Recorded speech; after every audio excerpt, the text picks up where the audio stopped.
व्यापार इसलिए बढ़ रहा है क्योंकि हिंदू बहुसंख्यक है। हिंदू कम हो जाएगा, दुनिया भर के व्यापार खत्म हो जाएंगे। मैं पूरी लिस्ट बता सकता हूं, कम से कम 50 तरीके के बिजनेस तो तुरंत खत्म हो जाएंगे। और ये इसलिए बता रहा हूं कि सबसे पहले बॉलीवुड वाले सोच लें। ये जो घटिया फिल्म बना बना के, घटिया सीरियल बना बना के भारत को बर्बाद कर रहे हैं, भारत की संस्कृति को बर्बाद कर रहे हैं, अच्छी तरीके समझ लें। और ये बॉलीवुड में जितने बैठे हुए सब खदेड़े गए वहां से। कोई सिंध से खदेड़ा गया, कोई लाहौर से खदेड़ा गया, कोई जो है बलूचिस्तान से खदेड़ा गया। पृथ्वीराज कपूर भाग के आए थे, जो कपूर खानदान चल रहा है। सुनील दत्त भाग के आए थे, गुलजार साहब भाग के आए थे। ये ऋतिक रोशन जो जोधा अकबर बना के अकबर का गुणगान कर रहे हैं, इनके दादा रोशन भी भाग के आए थे। ये बॉलीवुड वाले अच्छी तरीके समझ लें, इनकी नंग धड़ंग फिल्में तब तक चल रही जब तक भारत में हिंदू बहुसंख्यक है। इनके उल्टे सीधे सीरियल, इनके उल्टी सीधे वेब सीरीजें तब तक चल रही हैं जब तक भारत में हिंदू बहुसंख्यक। ये जो अश्लीलता का परोस रहे हैं, ये तब तक चल रहा है जब तक भारत में हिंदू बहुसंख्यक है। ये जितने म्यूजिशियन बैठे हुए बॉलीवुड वाले फूहड़ गाने बनाते हैं, फूहड़ गाना गाते हैं, ये भी सुन लें, ये तब तक चल रहा है जब तक हिंदू बहुसंख्यक है। नहीं तो ये बॉलीवुड बॉलीवुड सब खत्म हो जाएगा, ये गीत संगीत सब बंद हो जाएगा। तो सबका लक्ष्य होना चाहिए हिंदू बहुसंख्यक हो, हिंदू बचे, हिंदू की संख्या बढ़े। लेकिन हिंदुओं की संख्या तभी बढ़ेगी, धर्म की जय तब होगी जब अधर्म का। हिंदुओं की संख्या तब बढ़ेगी जब जनसंख्या विस्फोट रुकेगा, घुसपैठ रुकेगी, धर्मांतरण रुकेगा। और ये 3 कानून बनाने से ही हो सकता है, बातें करने से नहीं हो सकता।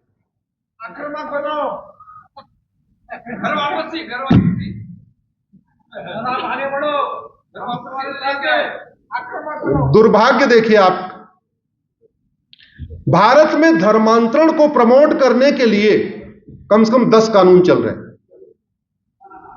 धर्मांतरण को प्रमोट करने के लिए कम से कम 300 सरकारी योजनाएं चल रही हैं। ये जो माइनॉरिटी अफेयर मिनिस्ट्री है ना, ये धर्मांतरण को प्रमोट करती है। क्योंकि झुग्गी में रहने वाला हिंदू है, उसको 1000 रुपए नहीं मिलता, उसके बगल में दूसरा है, उसको 1000 रुपए मिलता है। वो स्कूल जाता है, बच्चा गरीब है, पूछता है सर जी वो बगल वाले को 1000 रुपए मिल रहा है, मुझे क्यों नहीं मिल रहा? बोले तो हिंदू इसलिए नहीं मिलेगा। सब हमको कैसे मिलेगा? एक काम कर, क्रॉस पहन ले, ये रक्षा निकाल दे। ग्रेजुअली स्टेट स्पॉन्सर्ड कन्वर्जन हो रहा है। अमीर हिंदुओं के टैक्स के पैसे से, आपके दिए हुए जीएसटी से, आपके दिए हुए इनकम टैक्स से बाकायदा भारत में स्टेट स्पॉन्सर्ड कन्वर्जन हो रहा है। जब तक माइनॉरिटी, जब तक यहां पे विशेष स्कूल चलेगा, जब तक विशेष दर्जा चलेगा, जब तक मजहब के आधार पर मंत्रालय चलेगा, तब तक धर्मांतरण नहीं रुकेगा।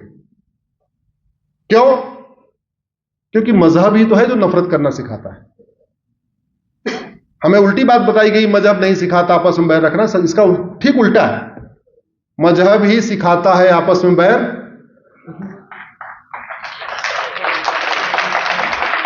और एक और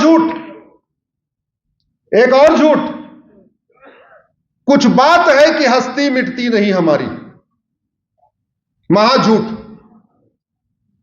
दुर्योधन के ननिहाल गंधार आज अफगानिस्तान बन गया, ना हमारी हस्ती है ना हमारी बस्ती है। राजा भरत का ननिहाल, जहां से माता कैकेयी आई थी, आज की डेट में उसको पाकिस्तान कहते हैं। हस्ती भी मिट गई, बस्ती भी मिट गई। ईस्ट बंगाल आज की डेट में बांग्लादेश कहलाता है। 1 साल के अंदर हस्ती भी मिट जाएगी, बस्ती भी मिट जाएगी। और बाकी तो छोड़ो, जो हमारा भारत है, जो वर्तमान भारत, मेरी पीआईएल चल रही है, 9 राज्यों में हस्ती मिट चुकी है, 9 राज्यों में बस्ती मिट चुकी है। 800 जिलों में से 200 जिलों में हस्ती मिट चुकी है, 200 जिलों में बस्ती मिट चुकी है। 6000 तहसीलों में से 1500 तहसीलों में हस्ती मिट चुकी है, 1500 तहसीलों में बस्ती भी मिट चुकी है। ये सांसद भी समझ लें, विधायक भी समझ लें, सुप्रीम कोर्ट के जज भी समझ लें कि आने वाला टाइम बड़ा खतरनाक है। और आम जनता भी समझ ले, क्योंकि जिनके भरोसे बैठे हुए हैं ये तो उड़नछू हो जाएंगे। शेख हसीना पहले भाग ली, ऐसे जो भारत की शेख हसीना है वो भी भाग जाएंगे।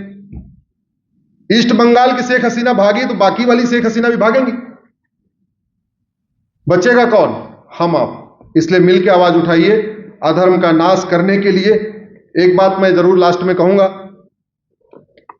आप लोग परशुराम जयंती निकालते हैं ना, तो परसा के साथ निकालते हैं या कैसे निकालते हैं? हनुमान जयंती पे शोभा यात्रा निकालते हैं तो गदा लेके निकालते हैं, कैसे निकालते हैं? जब दुर्गा जी की यात्रा निकालते हैं तो तलवार के साथ निकालते हैं, कैसे निकालते हैं? ऐसे ही निकालते हैं।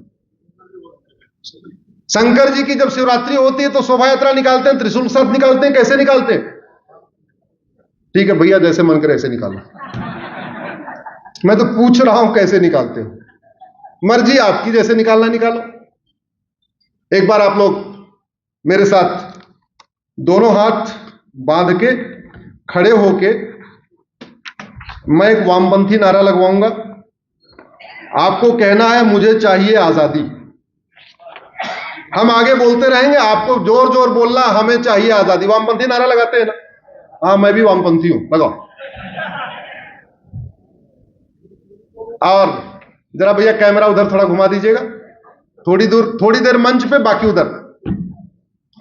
गुलामी के निशान से, गुलामी के नाम से, गुलामी की कुरीतियों से, गुलामी की कुप्रथाओं से, गुलामी के शिक्षा व्यवस्था से, गुलामी की पुलिस व्यवस्था से, गुलामी की न्याय व्यवस्था से, गुलामी की प्रशासनिक व्यवस्था से, गुलामी की टैक्स व्यवस्था से, रोहिंग्या घुसपैठियों से, बांग्लादेशी घुसपैठियों से, धर्मांतरण करने वाले घुसपैठियों से, मिशनरियों से, जहादियों से। भारत माता की, भारत माता की, भारत माता की।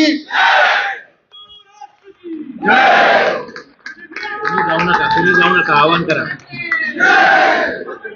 कार्यक्रम अजून संपलेला नाहीये, 5च मिनिटं बाकी आहे। कृपया प्रेक्षकांनी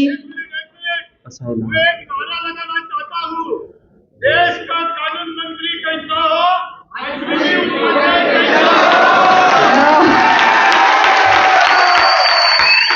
अतिशय मार्मिक आणि डोळ्यात अंजन घालणारं हे व्याख्यान अश्विनी उपाध्याय यांनी आता केलं। अतिशय उत्तम उद्बोधक मार्गदर्शन केलं। आता मी विनंती करते की अजून 5 मिनिटं कार्यक्रम आहे, 5 मिनिटासाठी थांबायचं आहे। आभार प्रदर्शनासाठी मी विनंती करते योगेशजी बहाळकर यांना अगदी थोडक्यात।